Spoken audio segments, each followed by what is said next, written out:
भगवान बुद्ध से मिलने के बाद डाकू अंगुलिमाल बना अच्छा इंसान।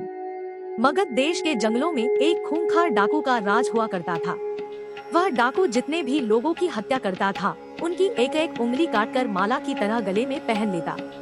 इसी वजह से डाकू को सभी अंगुलिमाल के नाम से जानते थे। मगध देश के आसपास के सभी गांवों में अंगुलिमाल का आतंक था। एक दिन उसी जंगल के पास के ही एक गांव में महात्मा बुद्ध पहुँचे। साधु के रूप में उन्हें देखकर हर किसी ने उनका अच्छी तरह स्वागत किया। कुछ देर उस गांव में रुकते ही महात्मा बुद्ध को थोड़ा अजीब सा लगा। तभी उन्होंने लोगों से पूछा, आप सभी लोग इतने डरे और सहमे सहमे से क्यों लग रहे हैं? सबने एक एक करके अंगुलिमाल डाकू द्वारा की जा रही हत्याओं और उंगली काटने के बारे में बताया। सभी दुखी होकर बोले कि जो भी उस जंगल की तरफ जाता है, उसे पकड़कर वो डाकू मार देता है। अब तक वो 99 लोगों को मार चुका है और उनकी उंगली को काटकर उन्हें गले में माला की तरह पहनकर घूमता है। अंगुलिमाल के आतंक की वजह से हर कोई अब उस जंगल के पास से गुजरने से डरता है। इन सभी बातों को सुनने के बाद भगवान बुद्ध ने उसी जंगल के पास जाने का फैसला ले लिया।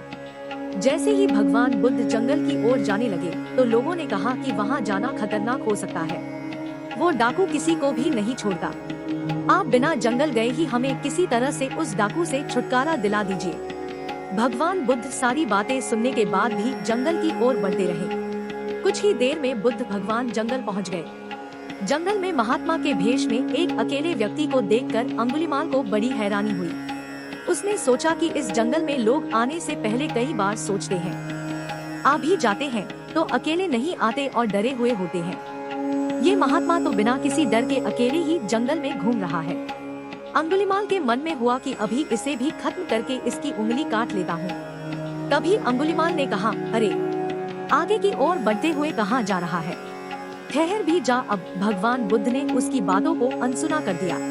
फिर गुस्से में डाकू बोला, मैंने कहा रुक जाओ। तब भगवान ने उसे पलटकर देखा कि लंबा चौड़ा बड़ी बड़ी आंखों वाला आदमी जिसके गले में उंगलियों की माला थी, वो उन्हें घूर रहा था।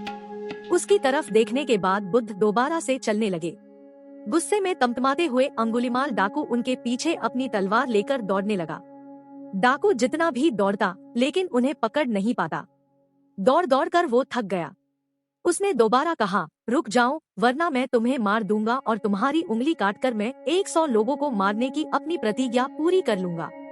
भगवान बुद्ध बोले कि तुम अपने आप को बहुत शक्तिशाली समझते हो ना, तो पेड़ से कुछ पत्तियां और टहनियां तोड़कर ले आओ।